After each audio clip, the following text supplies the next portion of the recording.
Another example is from the Girimananda Sutra that we looked at, Dasa Sanya we talked about.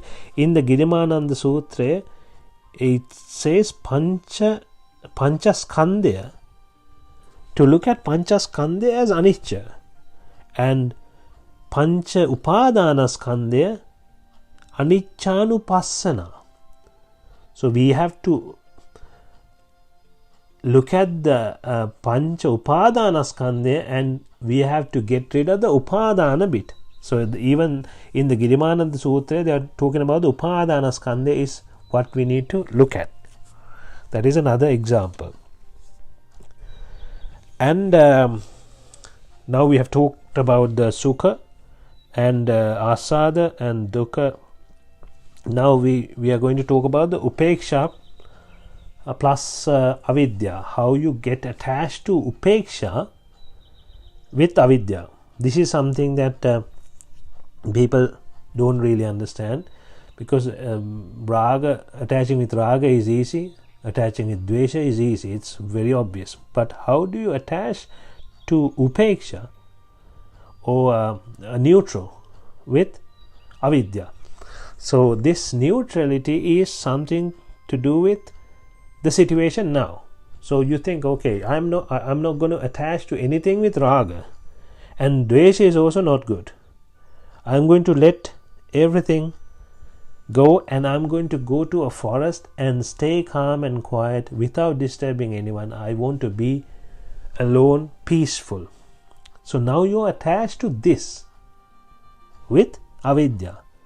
So you're not attached to anything to do with Raga, right?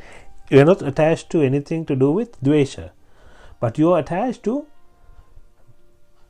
Moha, which is you're attached to Upeksha. Upeksha is you want it to be neutral, you want to stay away from everyone. But for example, you go to a forest and then you stay there for a while, and then you get disturbances in there. So you get disturbed when you're staying there. So now you say, for example, you stayed there for 1 year, did meditation, you were really good, you managed to enjoy the peace in the forest and everything, and then all of a sudden a company or a hotel, you hear that a hotel gets constructed very close to where you were staying. Now you suffer because you wanted to stay alone. You didn't want to get involved with anything. You didn't want to raga or dvesha. Now you have been disturbed, but you wanted to be alone without getting disturbed. Now you have been disturbed.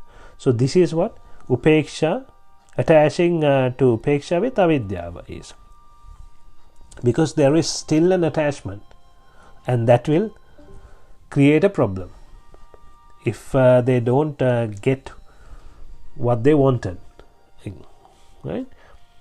Moving on, how dukkha samudaya is created because of paticca. Now it's again dukkha samudaya. We are talking about the same things again and again and again with examples. I know it's a little bit boring, but we have to look at these, get these very, very clear, so that we know when it comes to meditation, you can meditate properly, knowing everything correctly, because it's a lot of references from the Tripitaka has been taken, right? How dukkha samudaya or asada. This the other thing here is they are talking about dukkha samudaya. Good. Dukkha samudaya is, you look at dukkha, when you look at the Four Noble Truths, the second one is the dukkha samudaya. Dukkha samudayang ariya satchan, right? Then this dukkha samudaya, they are talking about the dukkha samudaya, that is the asada, that is the trishna. It's the same thing, right? If you look at everything, when we go deeper and deeper, you will understand, oh, this is the same thing. Oh, this asada is the same thing. Or trishna. You're creating the asada through trishna. And this is the reason for the suffering.